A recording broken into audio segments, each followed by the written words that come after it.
Which Mandela effect freaks you out the most and why?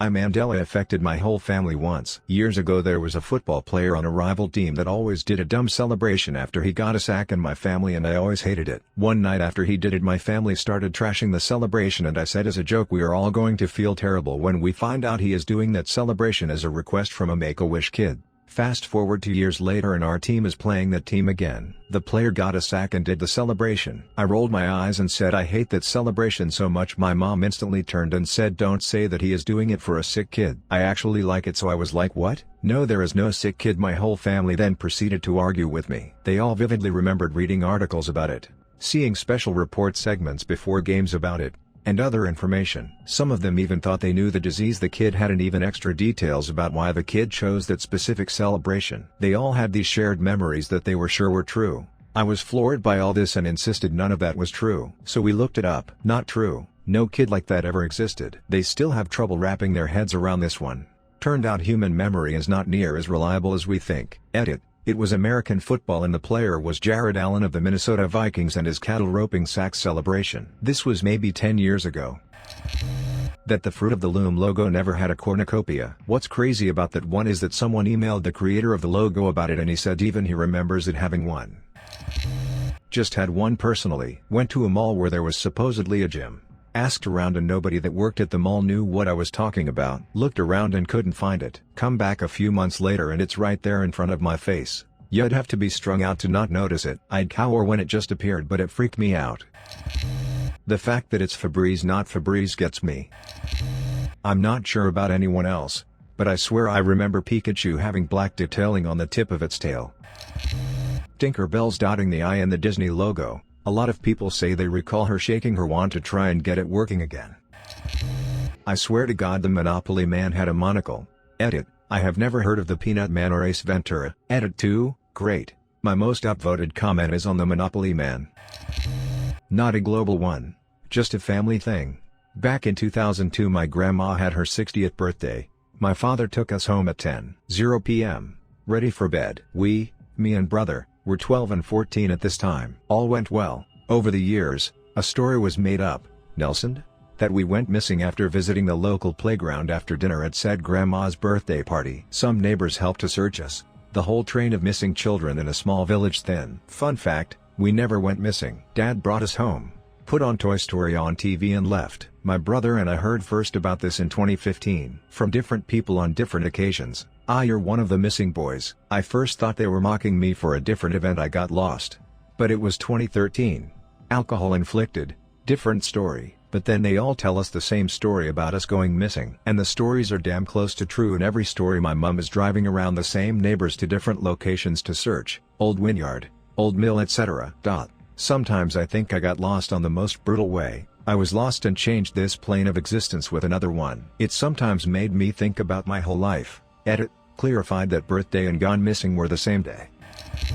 Fruit Loops changed to Fruit Loops, then back to Fruit Loops. Avril Lavigne never did a Got Milk ad poster. The microphone in the Britney Spears clip. Oops, I did it again. I swear she had a small ear mic. There was even a fucking doll that had one at one point. It kills me. I remember when I was 14-15 or so there was a massive piano store at the mall I went to with my friends. At one point we visited the piano store and played around on them, and the sales rep noticed that my friend actually played the piano well and let him play on some $250 grand piano. We went back 2 weeks later and it was gone. No storefront, no map waypoint, nothing. Fucks with me to this day. Mr. Monopoly's monocle.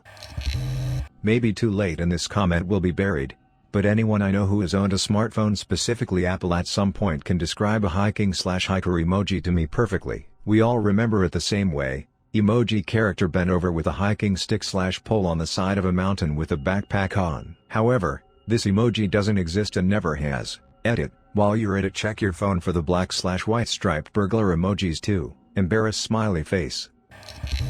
There is a very famous, perhaps the most famous overall, Swedish sports quote, supposedly uttered during the 1990 FIFA World Cup, that everyone older than 40 remembers hearing and laughing at. It went something like this: during the quarterfinals between England and Cameroon, After England equalised the game with 8 minutes left on the clock, it's looking dark/gloomy on the Cameroon substitute bench. Let me repeat, everyone remembers hearing this quote and laughing at it, because it's a pun referring both to the outlook of the game and the dark skin of the Cameroon players. Only that the quote has never been uttered. It's 100% fiction, even though the commentator believes today that he said it. No proof exists. The words were never uttered in the actual game, proven by recordings, and as it stands everyone just came to believe it out of thin air, and word of mouth. The Mandela effect.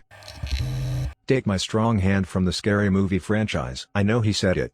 Me and my friends would quote it at each other during school. Multiple other friends have the same memories but went to different schools, so I know it's not just my friendship group that go it wrong. Jaws' girlfriend in Moonraker having braces. I remember watching it on TV and laughing when she smiled. The fact that she doesn't is insane, because what the hell else is that plot point about? Why did they get together if not for her also having metal teeth?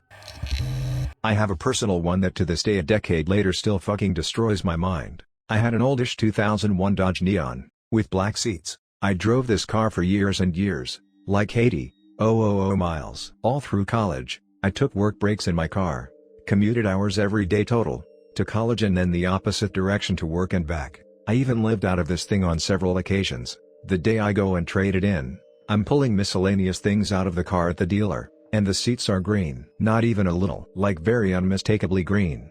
In my black Neon, with black interior, that always had black seats. My girlfriend then, wife now, goes, oh, they've always been green, except they fucking weren't. Don't lie to me. This is still upsetting to this day. Life is a lie and nothing is real. Sinbad's movie Shazam. Why does the Mandela effect only seem to change pop culture artifacts? Ooh, just reminded of this one today. When I got a job in a different city, very first day on the job, very first day a new city, I had no idea what to do for lunch except that I knew I wanted to go out and see what new city had to offer. Driving along I saw a big boy statue, a cartoony boy holding a big burger over his head. Simpsons Halloween special did a parody on it, except he was holding a donut. Anyway, I see this big boy statue and knew this was the place I was looking for. This is where I was eating. A tiny burger shack that looked like it literally hadn't had any work done since the 70s, called Sonny's. And it was amazing. I ate at this place a few times in my first few months living here. I always knew exactly where it was because you could see this 10 meters tall statue from various directions. Eventually the office moved to a different part of town and I stopped going. I found out a few months ago that it was being sold. What's going to happen to the Burger Boy statue? I asked someone. What statue? They replied, turns out there's no statue there. A few people say they remember it. Maybe it was across the street, or in front of a different store.